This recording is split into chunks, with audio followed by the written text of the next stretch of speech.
Bonjour à toutes et à tous et bienvenue dans Comment qu'on fait, une émission faite par un con pour des cons. Il n'y a pas de faute dans le titre évidemment. Tout d'abord, laissez-moi vous dire comment fonctionnent les vidéos que je vais vous fournir. Dans cette émission, je vais vous dire comment faire telle ou telle chose en fonction de vos moyens. Mais si vous voyez cette image, vous allez voir que ça crève pas le plafond, c'est même plutôt bas. Premièrement, je vous expliquerai comment faire une trame narrative. Deuxièmement, il y aura la notion de cohérence à apprendre.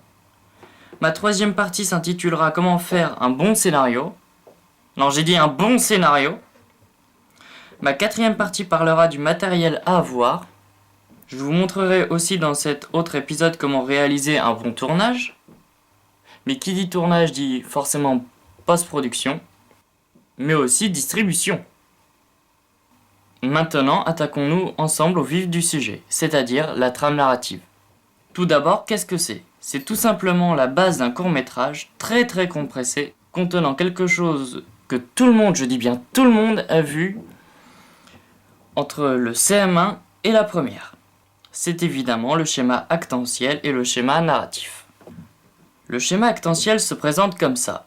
Il y a le héros qui doit accomplir une quête. Sa quête lui est donnée par un destinataire et il est évidemment le destinataire. Nous pouvons trouver aussi les adjuvants et les opposants, mais je vous expliquerai dans le détail. Maintenant, je vous donne un petit exemple. Le héros fort et musclé, pour pas faire dans le stéréotype, a une quête. On va rester dans le stéréotype aussi, c'est venger ses parents. Mort évidemment. Le destinataire et le destinataire, c'est lui-même, car c'est lui qui se met cette quête à faire. Il y a les opposants, le sergent du capitaine et le capitaine. Alors je précise quand même que les opposants, c'est ceux qui n'aident pas à la quête et les adjuvants, c'est ceux qui aident. D'ailleurs, les adjuvants, c'est une amie d'enfance. C'est tout. Maintenant, passons au schéma narratif. Il y a une situation initiale où l'histoire débute, comme par exemple n'importe quel film ou court-métrage. Il y a l'élément perturbateur, le gros suspense. Qu'est-ce qui va se passer ? Vous verrez ça. Les péripéties. Comme tout bon court-métrage, il y a forcément des péripéties, un long voyage, n'importe. Il y a aussi l'élément de résolution, généralement la mort de l'ennemi. Et enfin, une situation finale. Je vais vous laisser quand même un petit exemple, vu que j'ai pas été très clair dans les exemples.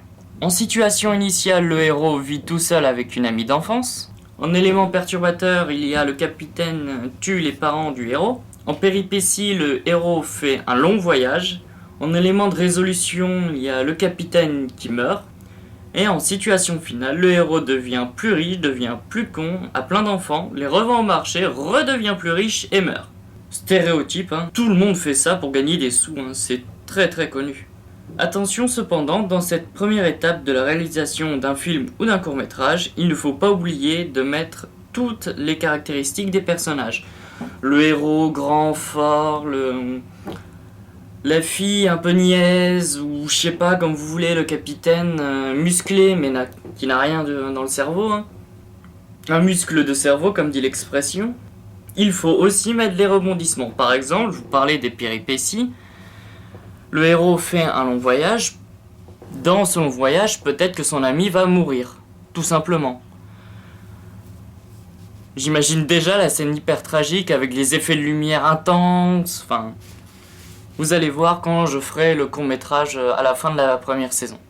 Puisque oui, évidemment, je compte bien faire un court-métrage à la fin.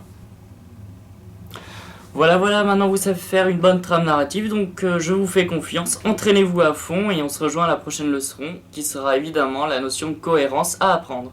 Sur ce, je vous souhaite un bon visionnage de toutes les autres vidéos qui vont pas tarder. Car pendant les vacances, il y a moyen de faire un bon truc. Et à la prochaine. Allez, à plus!